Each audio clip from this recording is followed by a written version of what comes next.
Today, we're going to tell you the story of a big dream. A dream so bold it promised to change the world. But buried inside that dream was a lie that fooled billionaires, doctors, companies, and even patients who trusted it with their lives. This is the unbelievable rise and shocking fall of Theranos and its founder, Elizabeth Holmes. Theranos and Elizabeth Holmes. In the hushed suburbs of Washington, D.C., where government officials and policymakers filled elegant homes with quiet ambition, a little girl named Elizabeth and Holmes grew up believing that the world was something she was meant to change. From the time she could walk, she seemed wrapped in a strange seriousness. As if childhood were an inconvenience she was forced to tolerate on her way to something much greater. Her parents, Christian and Noel, were proud, disciplined people who valued hard work, reputation, and legacy. Their dinner conversations were not about cartoons or childish games. They were about duty, humanitarian work, the challenges facing the world, and the importance of leaving a positive mark on history. Elizabeth listened, absorbed, believed. She wasn't loud. She wasn't impulsive. She was quiet, almost unnervingly quiet. But behind those steady blue eyes was a storm of ambition that few her age had ever felt. While other children talk about becoming astronauts or singers, Elizabeth said things that made adults pause in confusion. She didn't want to be a doctor. She didn't want to be a scientist. She wanted to be a creator, an inventor, a billionaire entrepreneur who would change life for millions. In middle school, she was already building her own software programs, drawing diagrams of scientific devices she didn't yet know how to create, and studying Mandarin with a drive that astonished her teachers. During summers, while her friends went to camps or vacations, Elizabeth signed up for advanced programs in engineering and science, pushing herself into spaces designed for students much older than her. There was something almost unsettling about her intensity, and yet it was magnetic. By the time she reached high school, she had already decided that her life would not follow a normal trajectory. Her parents saw her brilliance and nurtured it. Every opportunity, every course, every program that could expand her mind, they encouraged. And deep inside, Elizabeth began cultivating the belief that she was destined for greatness, that ordinary rules did not apply to her. So when she entered Stanford University at just 18, she walked in not as a freshman searching for identity, but as someone who believed she already possessed it. Stanford, with its gleaming laboratories and Silicon Valley energy, felt like a kingdom built for her ambitions.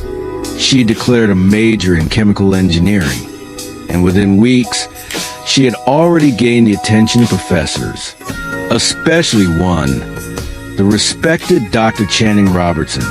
Robertson, a senior, highly esteemed professor, was not easily impressed, but Elizabeth had a way of speaking that disarmed people.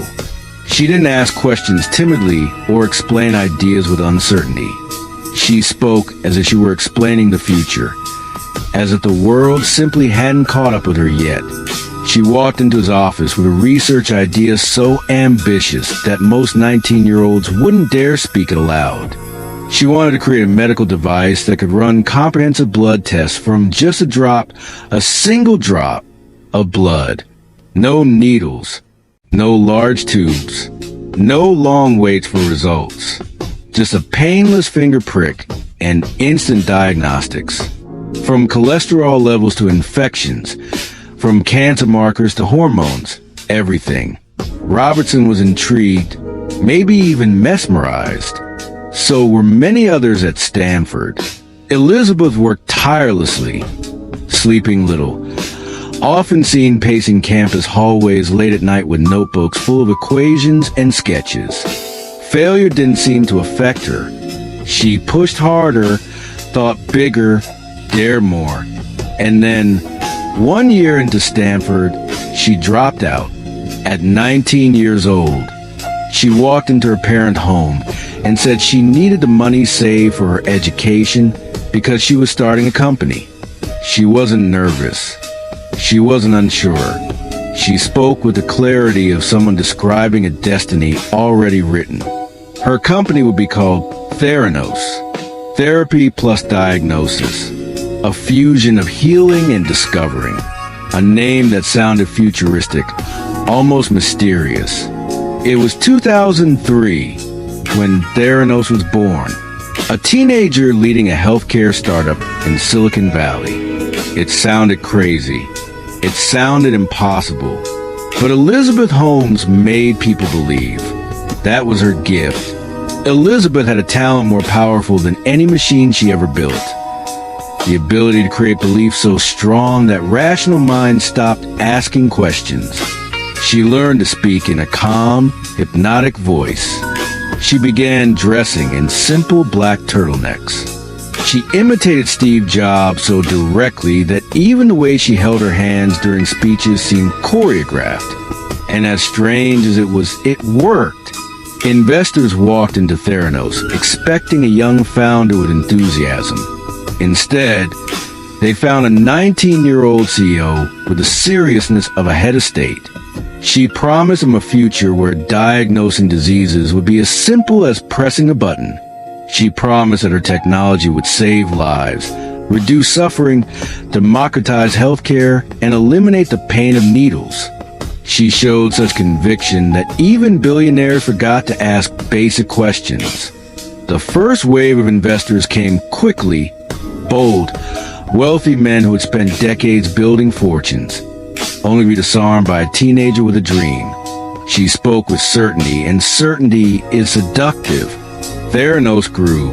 New offices, new machines, new secrecy.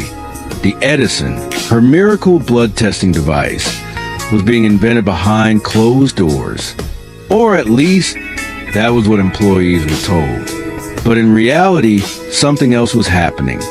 Inside the labs, scientists quickly realized that the Edison device was unstable, unreliable, and wildly inaccurate. It couldn't run even a handful of tests, let alone hundreds. The machine overheated. It broke frequently. The results were inconsistent. The chemistry didn't work. The physics didn't work. The biology didn't work. But Elizabeth refused to accept reality. She didn't want limitations. She wanted miracles. And so began a culture of fear inside Theranos. Employees were divided and isolated, forbidden to share details of their work with others. Those who raised concerns were fired or threatened with lawsuits. Security monitored emails. Cameras lined the walls. Sunny Balwani, Elizabeth's secret romantic partner, and soon her company's second-in-command, ruled with intimidation. If someone questioned the technology, they were labeled disloyal. Still, Elizabeth continued selling the vision. She charmed former secretaries of state, former generals, powerful CEOs. Her board looked like the leadership of a small nation. Famous names sat around her table. Elderly, influential, respected, and utterly unqualified to understand medical technology. They believed her anyway. They believed in the young woman with the deep voice, the unwavering gaze, and the black turtlenecks. They believed because she made them feel like they were part of a revolution. Then came the biggest deals, Walgreens and Safeway. Her device wasn't ready. It didn't work. But she pitched anyway. Walgreens executives walked into carefully staged demos, tests secretly run using machines from other companies hidden in back rooms. Safeway executives invested millions into building out in-store blood testing centers, believing they were partnering with the future of healthcare. Elizabeth smiled, shook hands, and made promises she knew she couldn't keep. But she saw herself as a visionary, not a fraud. In her mind, the technology would eventually catch up. The lie was temporary. The dream was permanent. But dreams built on deception eventually collapse. Employees began reaching breaking points. Chemists were terrified. Engineers were exhausted. Some quit, unable to participate in what they now saw as a growing danger to patients. and patients were indeed being harmed, receiving false results that triggered panic, confusion, and emotional devastation. Among the employees was a young man named Tyler Schultz, the grandson of George Schultz, one of Theranos' most powerful board members. Tyler joined believing he was part of history. What he saw horrified him. He saw doctored data. He saw fake demonstrations. He saw executives lying directly to partners. He saw machines that didn't work, but were already being used on real patients. He tried to raise concerns internally. He was shut down, threatened, silenced. So he reached out cautiously, fearfully, to a journalist at the Wall Street Journal, John Carreyrou. That single act ignited the downfall of an empire. Carreyrou began investigating. Slowly, quietly, carefully, he spoke to whistleblowers. He gathered evidence. He questioned former employees. Piece by piece, he unraveled the truth behind the illusion. When he published his expose, the world froze. Theranos wasn't real. The Edison didn't work. Tests were being run on hacked commercial machines. Patients were receiving dangerously inaccurate results. The entire $9 billion company was built on lies. Elizabeth denied everything. She appeared on TV, smiling calmly, saying the article was false, that she was being attacked for daring to change the world. But regulators entered the Theranos labs. What they found was worse than anyone imagined. A catastrophic failure of safety, accuracy, and ethics. Theranos collapsed from the inside out. Walgreens suspended operations. Safeway demanded answers. Investors panicked. Lawsuits piled up. Elizabeth's carefully crafted myth began to crumble into dust. But the biggest blow was yet to come. The FBI stepped in. They uncovered years of deception, fabricated data, false claims, manipulated results, exaggerated contracts, and deliberate lies told to investors, doctors, partners, and patients. Elizabeth Holmes was charged with fraud. The trial that followed became a cultural earthquake. Victims testified. Former employees exposed secrets. Investors recounted lies. Regulators revealed dangerous lab practices. Elizabeth took the stand, insisting she believed the technology would work. She blamed Sonny. She apologized softly. But the evidence was overwhelming. She was found guilty, sentenced to over a decade in federal prison. And the world watched the fall of a woman who had once been celebrated as the future of medicine. When the verdict was read aloud in the silent courtroom, Elizabeth Holmes did not collapse. She did not cry. She did not scream or break down. She simply stood there, her expression frozen somewhere between disbelief and acceptance. For a moment, it was as if she expected someone to say there had been a mistake, as if she believed that the conviction itself was just another challenge she could solve with enough confidence, enough charm, enough belief. But no amount of confidence could undo the truth. No amount of charm could rewrite the evidence. No amount of belief could erase what had happened. The world watched closely as she walked out of the courtroom, her face expressionless, her gaze fixed on nothing in particular. The flash of cameras captured every step, freezing them in images that would travel across the world. Images of a fallen icon, a shattered myth. Outside, the air carried a strange tension. Reporters shouted questions. People whispered. Some watched with anger, others with sadness, a few with disbelief. After all, this was the same woman who had once been celebrated as a revolutionary, hailed as a genius, praised as the youngest self-made female billionaire in history. How had she fallen so far? To understand that fall, one had to understand the world she came from, a world where ambition was currency, where dreams were pitched like investments, where storytelling could be more powerful than truth. Silicon Valley had always loved a good story. It had always celebrated those who dared to imagine the impossible. But Elizabeth Holmes had taken that culture to a place it had never been before, a place where illusion was elevated above science, where charisma replaced evidence, where hope overshadowed reality. And now, the cost of that illusion had come crashing down. In the days following the verdict, documentaries replayed her rise and fall. Analysts dissected her behavior. Former employees gave interviews about the culture of fear they once worked under. Investors expressed shock that they had been so thoroughly fooled. Doctors explained how dangerous the inaccurate Theranos test results had been.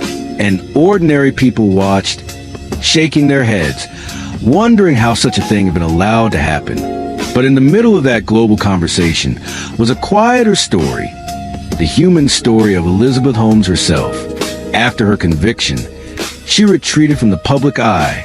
The black turtlenecks disappeared. The deep, calculated voice vanished. The carefully curated image dissolved like smoke. Friends describe her as more subdued, more uncertain, more human than she had ever appeared. Yet there were moments, small, fleeting moments, where the old spark still flickered. She talked about innovation, about ideas, about what she wanted to build after her sentence. It was as if she still believed she was destined for something extraordinary. Before she entered prison, she became a mother. Some saw this as a genuine chapter change. Others saw it as a strategic move to gain sympathy. Whatever the truth, one thing was clear. Elizabeth Holmes still saw herself as a person whose story was not finished. But the world, in many ways, had moved on. Theranos headquarters was dismantled. Its once sleek labs now empty. Its futuristic machines boxed away. Its logo stripped from glass doors. The dreams that had once filled those rooms hung in the air like a ghost. For employees who had spent years working there, walking through the abandoned halls felt surreal. They remembered late nights, impossible deadlines, whispered conversations, and the constant fear of stepping out of line. Now, all that remained was silence. Some of them rebuilt their careers. Others struggled with guilt or trauma or anger. A few still wondered if Elizabeth had simply gotten lost in her own dream, whether she had intended to deceive, or whether she had convinced herself so deeply that she could no longer see the truth. One engineer, when interviewed, said she didn't want to hurt anyone. She wanted to change the world. She just didn't care how many rules she broke to get there. Another said she lived inside her own narrative, and she forced the rest of us to live inside it too. The families of patients affected by Theranos had a much harder time finding closure. Some had been told they were at risk of diseases they didn't have. Others received false reassurance that ended up delaying real diagnoses. For them, the damage was more than financial. It was emotional. It was psychological. It was profound. One woman described the day she received her Theranos results. She said she had cried for hours, believing she was seriously ill, only to learn later that the test had been incorrect. I trusted the company, she said. I trusted the science. I trusted her. And that trust broke something inside me. For whistleblowers like Tyler Schultz and Erica Chung, the fallout was equally intense. They had faced lawsuits, threats, and enormous pressure when they came forward. But they had chosen truth over fear. Years later, people praised them for their courage. But in the moment, it had been terrifying. Tyler had once said in an interview, "I thought I was going crazy. Everyone around me believed her. Even my own grandfather believed her. I just kept thinking, how do you fight someone who can convince the world of anything?" The emotional cost of telling the truth was something he carried long after Theranos fell. As for John Carreyrou, the journalist whose reporting cracked open the story, he became a symbol of investigative integrity. His articles, and later his book, stood as proof of what journalism could accomplish when institutions failed. Carreyrou never bragged about what he had done. He simply said, "I just followed the facts." But those facts had changed everything. Meanwhile, the world of technology was forced to confront its own reflection. Investors who once poured millions into charisma and vision without demanding proof now tightened their standards. Startup founders began facing tougher questions. Medical regulators reviewed their oversight processes. Universities rewrote curriculum to emphasize ethics alongside innovation. The phrase "fake it till you make it," once celebrated as part of Silicon Valley culture, became a caution rather than a compliment. The fall of Theranos had exposed a weakness in the heart of innovation, the willingness to believe in miracles without evidence.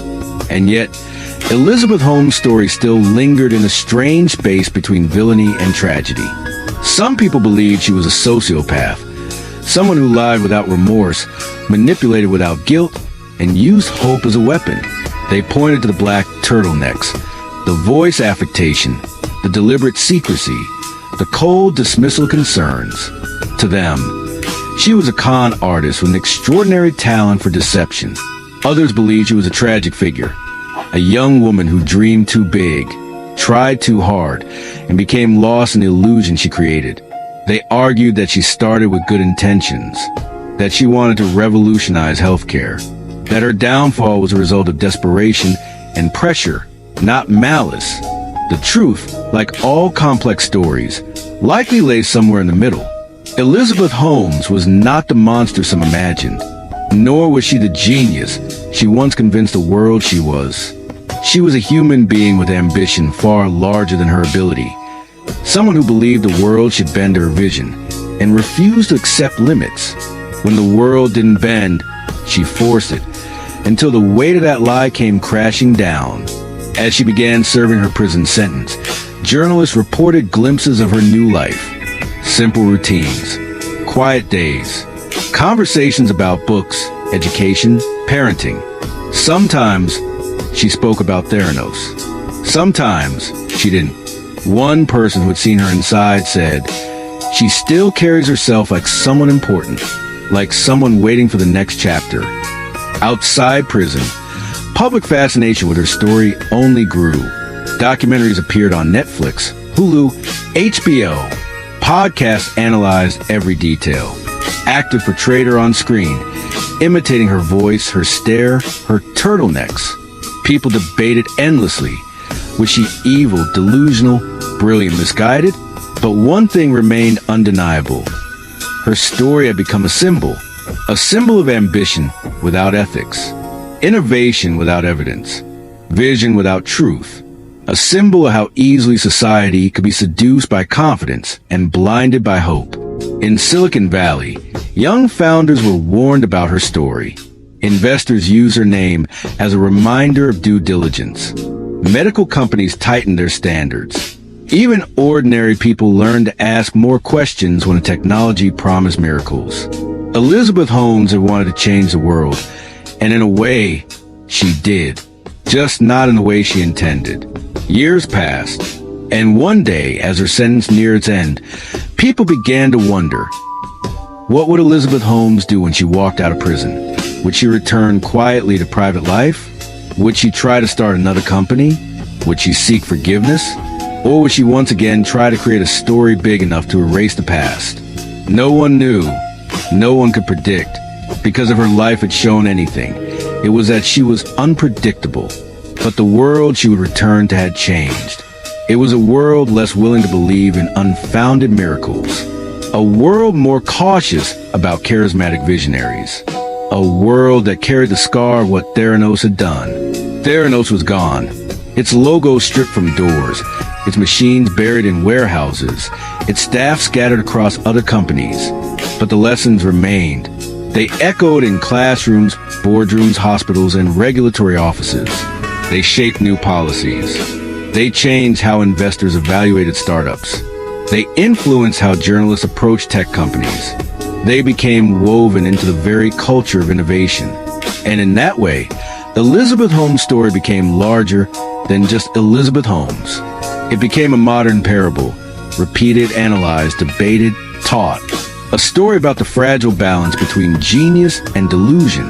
A story about how a dream, when detached from truth, becomes a weapon. A story about a young woman who wanted to be legendary and became infamous instead. The rise and fall of Theranos is not simply the story of fraud. It is the story of belief. The belief that one brilliant mind can change a world. The belief that vision is more important than evidence. The belief that charisma can replace science.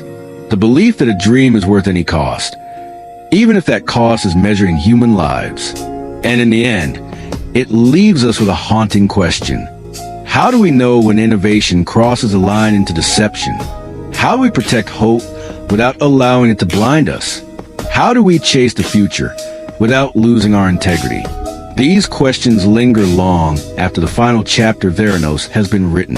They linger because the story is not just about Elizabeth Holmes. It is about us, our culture, our values, our vulnerabilities. And as long as we crave miracles, stories like Theranos will always be possible. But with knowledge comes protection. And perhaps that is the gift hidden in the ruins of Theranos. The warning it carved into history. The lessons it forced us to learn. The truth it demanded we confront. In the end, the story of Theranos is a mirror, one that reflects not just the face of fallen founder, but the collective desire that allowed her to rise so high. A desire to believe in a perfect future. A desire to trust the face of confidence. A desire to embrace hope. Even when the truth whispers otherwise, it is a story that history will not forget.